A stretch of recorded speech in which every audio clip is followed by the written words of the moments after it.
I'm Terry Shepard. Being a confident podcast guest is a skill that can be learned. And that's why I wrote How to Become a Dynamic Podcast Guest and Sell Stuff. It's a sweet and short primer that teaches you about the gear, the appearance, and the messaging that can grab and hold today's micro attention spans and motivate your listeners to take action. How to Become a Dynamic Podcast Guest and Sell Stuff. The digital version is just $1.99 at Amazon. Grab your copy today and sell more books tomorrow. In Conversation with Terry Shepard, award-winning broadcaster, narrator, and author.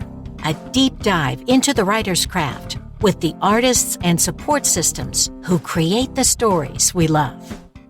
Some novelists write from imagination. Others write from the marrow of what they know, the courtrooms they've stood in, the injustices they've witnessed, the wounds they've carried quietly for decades. Mike Papantonio is both kinds of writer. A senior partner with one of the country's most formidable law firms, a nationally syndicated radio host, a voice who has argued for victims of corporate negligence before juries and cameras alike, Papantonio has spent his career at the intersection of law, power, and human consequence. And when he writes fiction, that intersection crackles.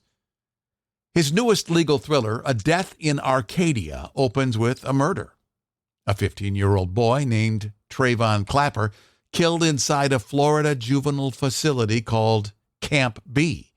When the case lands at the Bergman Dichotomous firm, for the lead attorney, Deke, it does something no case has ever done before. It cracks open a wound he's kept sealed his entire life. A childhood friend, a similar facility, a guilt so old and so deep that even his own daughter, working the same case with him, can't reach it. A Death in Arcadia is a story about what the law can and cannot heal in a courtroom and in a man's soul. Mike Papantonio, it's great to have you with us. Well, it's thank you for the invitation, Terry. I'll say quickly, well, I was reading, I don't ever go on an interview where I don't know as much about the other person as they know about me. And I started reading yours and I'm going, my God, we have this remarkable similarity. So we ought to have an interesting conversation. Arcadia is actually one of your hometowns. Yeah, Arcadia was it was the last city I lived in. I grew up in several different homes all over Central Florida. And so Arcadia was the last place where I lived with about 3 different families there. It's great it's a cow town down in the middle of nowhere. It's near Sarasota. And it's a cattle and citrus town. And that's where I spent, I guess, most of, those years, those high school years are so formative. And that's where I spent most of my time there. So it's a wonderful place. What drew you to the world of youth detention and protective services? Well, it was a case that I was asked to get involved with. It was a case that took place in North Florida, in Marianna, Florida. And in that detention center, these kids were brutalized. There's no other way to put it. Every machination of horrible took place there. And it took place for about 100 years. By the time I got involved in the case, we couldn't do anything about it because the statute had run. And unfortunately, the first law firm that was involved in the case blew it. And the statute of limitations had run on that law firm too. So all we could do is go to Tallahassee and get these people $20 million. It was not nearly enough, but it's all the state would give us. So that got my attention, to tell you the truth. And then I was interviewing Paris Hilton. I do these series of interviews, and I was interviewing Paris Hilton, and we started talking about it. And Paris, people don't realize what her background is. She was in 4 of these detention facilities, and in every one of them, she was horribly abused. And so we got to talk, and I said, well, I think I'll write a book about this. And that's where Death in Arcadia comes. As a lawyer who deals in truth-telling for a living, why do you think people bury their deepest wounds so completely? Well, you have to get up every day, and it's pretty challenging, isn't it? You get up and you have, damn coffee maker doesn't work, toaster doesn't work, your car won't start. You got to deal with things just day to day. Most people do. And so they don't have time to reflect on those things that might be affecting their personality, that might be affecting their interaction with other people. And it takes a lot of time to think about it. That's what Deke does in this book. Deke realizes that there's something going on. Everybody around Deke understands Deke's not right. Deke is usually, he usually is hard charging, bulldog, jumps in, and all of a sudden, in this case that he has to handle on behalf of this child who's been murdered, basically, that person has to the Deke has to deal with the fact that there's other things connected to these events that are taking place that are pretty ugly, and he has to step up to the table and be honest about his involvement in all that. The dynamic between Deke and his daughter, Kara, was one of the most fascinating dimensions of the story for me. How did you develop her role? A girl named Sarah is my daughter, and she practices law with me, and she is a hell of a trial lawyer. I mean, just an incredible trial lawyer. She's somebody who followed me around all those years I was trying cases from California to New York to wherever. And she would watch. And I never said, Sarah, this is something you might want to do. She just said, look, you're on the right side of things. Look, I want to protect people too. And so she stepped into those shoes. So there wasn't much development, Matter of fact, there's a couple of scenes where you go, my God, this woman is, this girl is strong, and she does have that personality about her.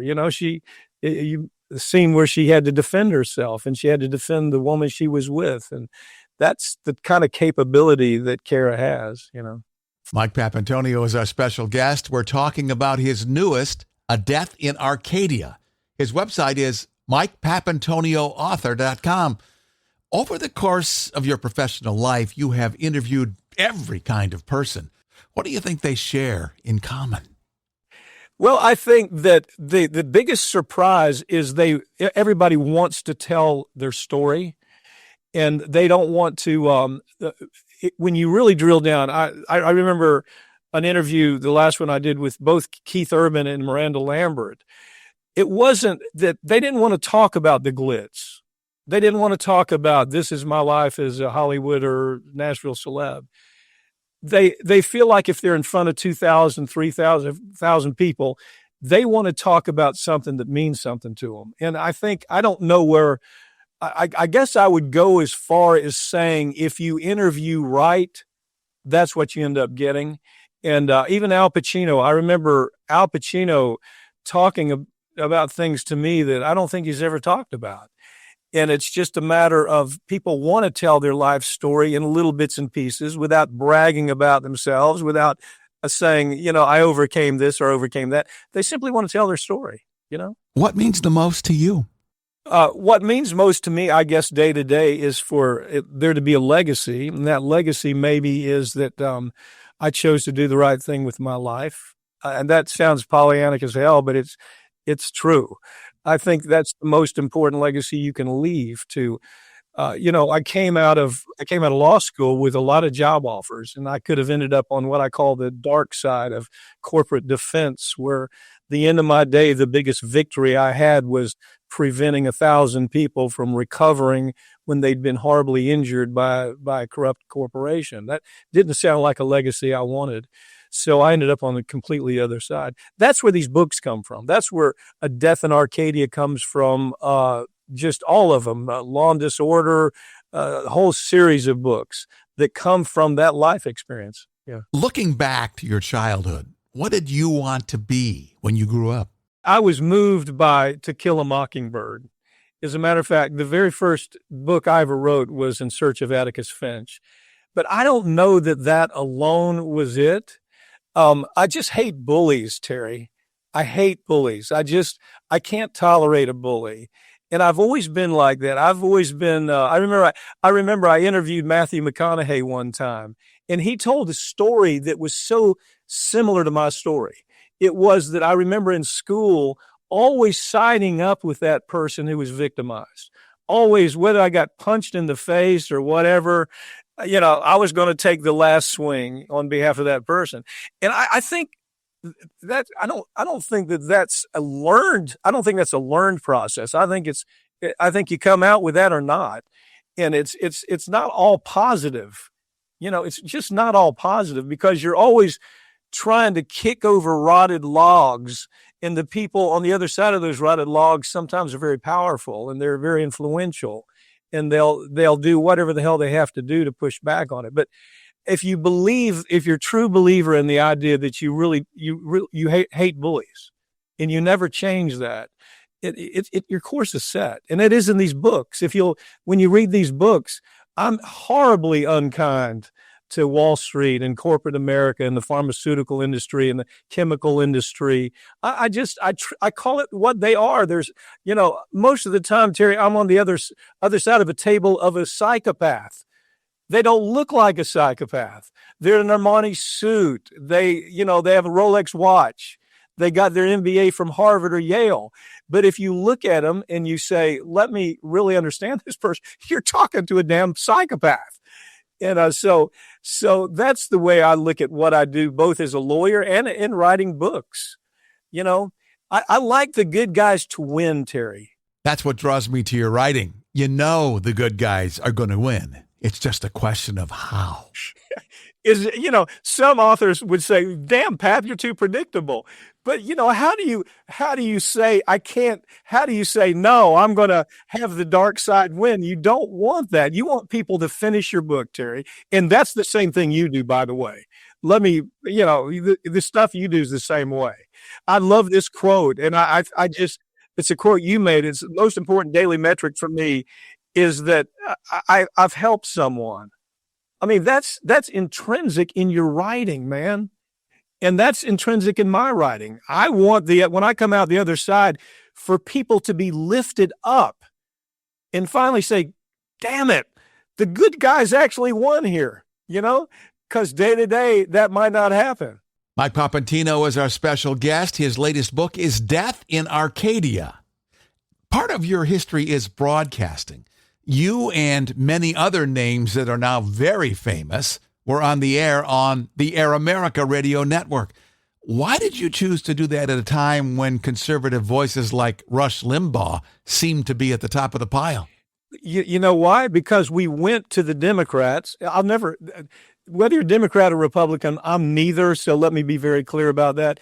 But we went to those people who were supposed to be the opinion makers, right? And we said to them, you're getting your butt kicked by the right conservative radio.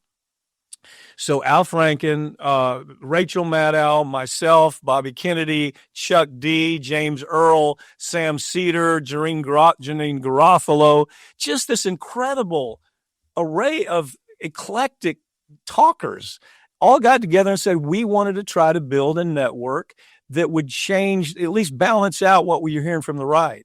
And you know what? Leadership of the Democratic Party, it wasn't their idea. So they rejected it. Now think about that. That's exactly what happened. The Soros kind that had all this money and, Soros, well, I don't see how this fits.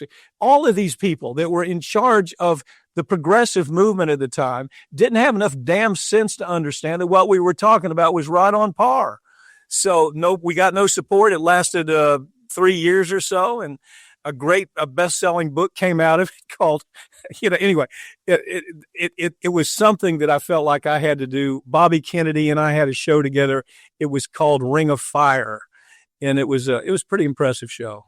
We'd beat up corporate America on a pretty regular basis. So, hey, Terry, here's the problem. When you beat up corporate America doesn't buy advertising. Money talks, and corporations have opinions too. Your villains in all these books, Mike, are just absolutely people we love to hate. What makes a great villain? I think it's a mixture. Midas, for example, in A Death in Arcadia, you don't know whether to say, I'd like to have a beer with a guy, or whether you just say, stay away because he's dangerous as hell. He's really a contradiction. And so I think every villain, there has to be that element of contradiction. Nobody is purely evil. Okay. There's some aspect about maybe why they're evil, or why they act the way they do. They're not purely evil. And so I think the key to putting together a really good villain is so you're sometimes equivocal about how you feel about them, you know? Now, in the end, you have to draw the line. You have to say, no, this is not somebody you want to hang out with. But I think if you create the villain that you're not quite sure, man, would I want to have drinks with that person? Maybe you would. But at the end of the book, you're going to say, hell no, I'm going to run as fast as I can. Get out of here. Is there a formula for a best-selling book? I wish I knew what it was, Terry. If I knew the formula, I would sell it. I would, you know what? I would give it away. What's happened now, Terry, as you know, is the fiction thriller writer, especially business, has become such a business that it's not just writers writing a novel anymore. It is writers putting teams together. Now, I'm not doing this, but I was talking to Scott Milliken, who is, my key producer in everything I do. And I was talking about the idea that this idea of bringing a structure of writers, that you're not just turning out one book a year. You're turning, I think, last time I saw the numbers of some of these writers is incredible. 4 or 5 novels. Now, I write a lot. I can turn stuff out. I was a journalism major at University of Florida, news editing. I had to turn out 2,000 words a day. I can do that. But to do it and have a good quality product, I think it takes more than that. And so I think here's the way I look at it. A book is entertainment, okay? The book then maybe reaches the streaming television scene, and it's entertainment there. Maybe it reaches a movie. Matter of fact, you see that more and more. Dark Waters, for example, a great movie. That was about a case that I handled up in Ohio. Well, that didn't just pop up and they did a movie. There was a book that was written about it first. And so, but the point is, it's entertainment. And so why is it so unusual to say, yeah, I could put a team together as long as you're writing the book, you see, as long as at the end of the day, it really is your book and it's coming out of your head and the pages are your thoughts. And I think that's kind of where writing is headed more and more. The good news is all these people worried about AI writing. Don't worry about it. It's nonsense. It's garbage. It absolutely garbage. And so I don't think that's ever going to replace you or me. I think we're always going to have to be creative. There's going to have to be creative people with original ideas and human history balled into one that creates a product. Judy Collins once told me that every story has been written and it's up to us to rewrite it in our own voice. Is that how you feel? Yeah. Matter of fact, in law school, it was before I went to law school, Terry, I met the most outstanding trial lawyer ever. His name was Perry Nichols, and he was just the very top of the game when it came to being a trial lawyer. And I went to interview with him because I didn't know if I wanted to go to law school. I was going to be a foreign correspondent or something with my journalism degree. And so I went to him, and he was in a wheelchair in front of this wall of books. And in my inartful way, I said, well, Mr. Nichols, what do you think made you such an outstanding lawyer, or some iteration of that? And he said, son, you see all these books behind me? And there was Conrad, Kafka, Steinbeck, you name it. They were all there. He says, I've read all of them, most of them 3 times. What was he saying? He was saying that everything I do as a lawyer, every creative thing I do as a lawyer is somehow borrowed by these great minds that went before me. And he said, I don't think he hasn't even given a closing argument. He hasn't borrowed some notion of Steinbeck out of one of the Steinbeck, Grapes of Wrath, or whatever it might be. And I adopted that. I adopted the importance of understanding that great ideas came before those people wrote it, you see. And before those people, it's handed down generation to generation. Mike Papantonio is our special guest. MikePapantonioAuthor.com is the website. His latest book is A Death in Arcadia. What makes you happiest these days? Having time with my wife, yeah. And she was, both of us had our own careers. And I just so nice to say, I'm not going to go try a case for 4 months. I'm just not going to do it anymore. I'm not going to stay in hotel rooms, 800 miles away and try a case for 4 months. So I think having that time means a lot to me right now. It means a lot. And what's next for Mike Papantonio, the author? I just wrote maybe the last chapter of it, and you're going to love it. I promise you, Terry. You will love this next book. It's so unusual. It's a book about a case that my daughter's handling. It's the preemie baby formula case that's killing preemie babies by the hundreds all over the world, while the formula companies keep spitting it out like it's okay. So that's this next book. I really think you'll like it, Terry. Why do you think your daughter decided to become a lawyer? I've asked her, and I don't really get a straight answer. It's one of those, but Dad, or whatever it is, and somewhere in that answer is the heart of it. But I really don't know. I really think she's kind of been born with the same heart that hopefully I have, and that is she doesn't like bullies either. It makes me proud. My only regret is that I'm ending my career without having tried one of those mega important cases with her. But that's okay. It's just fun to watch her and watch her develop and figure things out. I really enjoy being with a kindred spirit who has been interviewed by many and who has interviewed many. In that long line of questions and answers, is there a question that you've never been asked that you wish you had? I guess that question to me would be at the end of the day, what is it that you want to be remembered as? What is it that you want to be remembered as? And that's always, I ask that question. When I interview people, I ask that question. And I think I'm always thrilled when that answer first begins with the family, with it is, something that I want my family to be able to walk away with and hold on to. And I think that's probably the most important thing to me, because everything else is just noise, Terry. It's just noise. Okay. You get up and you create more noise. I need noise today. I got to go do this. I need noise today. I got to go do that. But when you ask, why are you making all that noise?